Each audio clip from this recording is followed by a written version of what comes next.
आज्ञा जय जगन्नाथ मुझे बर्तमान आम पुरी नरेंद्र पुष्करणी देखिपे यहाँ हूँ नरेंद्र पुष्करणी जो महाप्रभुर ये चलती प्रतिमा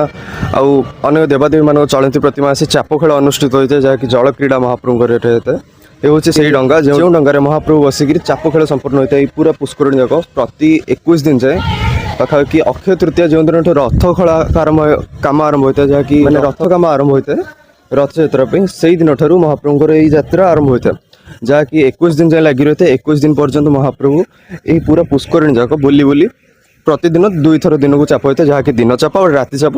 दिन चाप से 4टा संध्या समय रही है राति चाप से राति पाखापाखि 9टा 10टा पाखापाखि हो जाए यही दिन महाप्रभुर काठ निर्मित डंगा जहाँकि बहुत पुराना डंगा यह प्रतिवर्ष जल मध्य बुड़े रखाई था कहीं यहाँ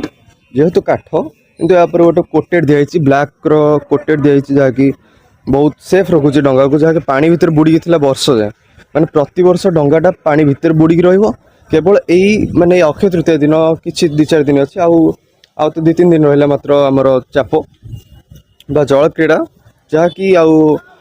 पाखापाखि 3-4 दिन पूर्व एटा कढ़ा होगी सफा होगी थी तथापि रंग होनी रंग हम सजे हजे हम दीटा डंगा सब 5टा डंगा टोटाल अच्छे सब 2-2टा डंगा होगी जोड़ा होगी गोटे बड़ डंगा या पाखापाखि 2टा डंगा आगे गोटे दिग दर्शन माने एमती गोटे डंगा आगे गोटे जो जहाँकि टोटाल 3टा डंगा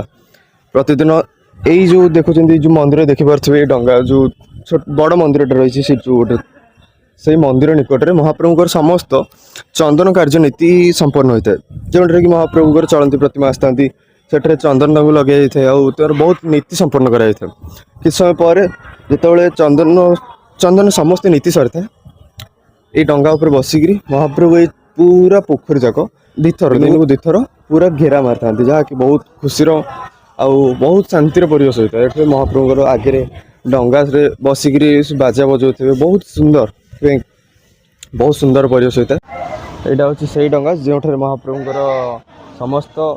चाप खेल नीति संपन्न होता है ये डंगार यहाँ हूँ प्रथम डंगा जहाँकि नंदा आईटा हूँ भद्रा आईटा हूँ से नंदा भद्र आउटे माने दीटा मिसिक गोटे डंगा होते आउ 2टा मिसिक आउट डंगा आउटे केवल गोटे डंगा जाए जहाँकि मार्ग निरसन करता है जहाँ गोटे डंगा एमती आमर महाप्रभुर नीति सब संपन्न होता है यहाँ हूँ नरेंद्र पुष्करणी जहाँकि बहुत सुंदर अटे एठारे ये महाप्रभुर जो आम समस्त चंदन कार्यनीति संपन्न होता है। धन्यवाद। वर्तमान आउ तो किस दिन मध्य आउ 2 दिन मध्य आस पणा संक्रांति